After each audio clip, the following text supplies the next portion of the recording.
ذائقہ بدلتا ہے، نہ اس کا رنگ بدلتا ہے۔ اور نبی علیہ السلام نے فرمایا کہ جو بندہ زمزم کا پانی پینے سے پہلے، اب آپ نے یہ بات نہیں سنی ہوگی لیکن یہ سن رکھی ہوگی لوگوں سے کہ زمزم کا پانی کھڑے ہو کے پینا چاہیے۔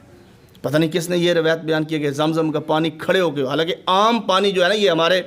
ٹویل بور کا جو پانی ہے، اس کے بارے میں حضور نے فرمایا ہے کہ بیٹھ کر پانی پینے، کھڑے ہو کے نہیں پینا چاہیے۔ جو ادب احترام والا پانی ہے اس کے بارے میں کہتے ہیں کہ کھڑے ہو کے پانی پینا چاہیے، بیٹھ کر پانی پینا چاہیے۔ اور نبی علیہ السلام نے فرمایا کہ جو شخص دل میں جو بھی دعا سوچ کر، زبان پر نہیں لاتا، بولتا نہیں، مانگتا نہیں، دل میں جو بھی دعا سوچ کر زمزم کا پانی پیتا ہے، اللہ اس کی دعا کو فوراً قبول فرما لیتے ہیں۔ تو زمزم کا پانی دل میں کوئی دعا رکھ کے، اللہ مجھے اولاد دے، اللہ میری اولاد کو نیک کرے، اللہ مجھے حج پہ لے جائے، اللہ میرا کاروبار، کوئی دعا اینی ون آپ دل میں سوچ کر زمزم کا پانی پئیں، اللہ آپ کی دعا کو قبول فرما لے۔